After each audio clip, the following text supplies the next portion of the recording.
December 20 AM Jain கல்லூரியில் போத்தீஸ் மற்றும் மின்மினி app நடத்தும் போத்தீஸ் சேலை தின கொண்டாட்டம்.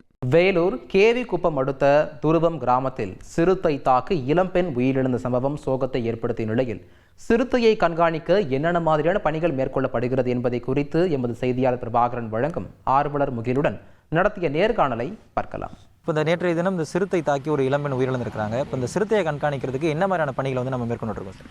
ஆக்சுவலி இப்போ மல்டிபிளான டெக்னிக்ஸை யூஸ் பண்ணிகிட்ருக்கோம். ஸோ அதில் பார்த்திங்கன்னா கேமரா ட்ராப்பிங் நம்ம மேஜராக யூஸ் பண்ணிகிட்ருக்கோம். கேமரா ட்ராப்பிங் வழித்தடங்களில் அது கால் தடங்கள் மற்றும் வரக்கூடிய பகுதிகளாக ஒரு சில பகுதிகளை தேடி கண்டுபிடிச்சி ஸோ அந்த பகுதிகளில் கேமரா ட்ராப்பிங் ஃபிக்ஸ் பண்ணியிருக்கோம். ஸோ அந்த இடத்துல ஒரு சில மூவ்மெண்ட் இருக்கும்போது அது கேப்சர் பண்ணி நமக்கு சிக்னல் கொடுக்கும்.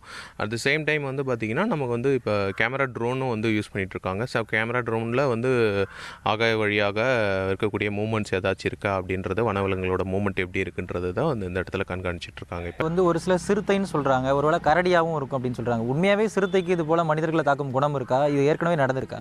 சார், சிறுத்தை பார்த்திங்கன்னா ரொம்ப அரிதாக தான் மனிதர்களுக்கு இடையில் இருக்கக்கூடிய ஒரு கான்ஃப்ளிக்ட் கிரியேட் பண்ணுறதுக்கு சான்சஸ் இருக்குது. இது சிறுத்தையா இல்லை வேறு எந்த மாதிரியான விலங்கு அட்டாக் பண்ணியிருக்குன்னு இன்னும் இன்வெஸ்டிகேஷன் முடிஞ்ச பிறகு தான் நமக்கு கரெக்டாக தெரிய வரும். பொதுமக்கள் இது போன்ற வனப்பகுதிகளில் செல்லும் போது தனியாக போகாமல் கும்பலாக போகணும் அப்படிங்கிற மாதிரியும் முன்னெச்சரிக்கையாக இருக்கணும் அப்படிங்கிறதும் வனத்துறை இருக்கக்கூடிய வன ஆர்வலரோட தகவலாக இருக்குது. டிசம்பர் 20 AM ஜெயின் கல்லூரியில் போத்தீஸ் மற்றும் மின்மினி ஆப் நடத்தும் போத்தீஸ் சேலை தின கொண்டாட்டம்.